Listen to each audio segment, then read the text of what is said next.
nga nahilis ang low pressure area habig sa Quezon Province. Apan laing low pressure area na usab karon ang gimonitor sa PAGASA sulod sa Philippine Area of Responsibility. Nahimutang kini mga 200 kilometers sa kasadpang bahin sa Dagupan City, Pangasinan. Matod sa PAGASA, aduna kini igu-igong tsansa nga mamhimong bagyo sa mosunod nga 24 oras. Niyan ang mga panahona paingon na usab nga mugawas sa Philippine Area of Responsibility ang maong low pressure area. Sa pagkakaroon ang habagat maoy nakaapekto sa tibuok Visayas area. Hayan mas taas nga higayon nga masinati ang kainit sa adlaw karong adlaw hangtod na sa weekend. Apan may mga higayon usab nga masinati ang mga localized thunderstorms. Samtang nipagawas na ug La Niña watch ang PAGASA.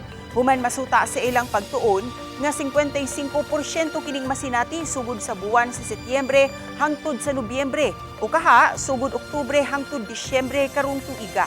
Nagpasabot kini nga mas daghang mga bagyo ang maumol ni ining panahona nga mosulod sa Philippine Area of Responsibility. Ang pinaka-impacts kini pag daghan ta mga bagyo, so of course daghan pod ma-receive nato ng mga pag-uwan and gitawag naton above normal rainfall conditions most parts of the country. Delikado ang mga flash floods and landslide prone areas.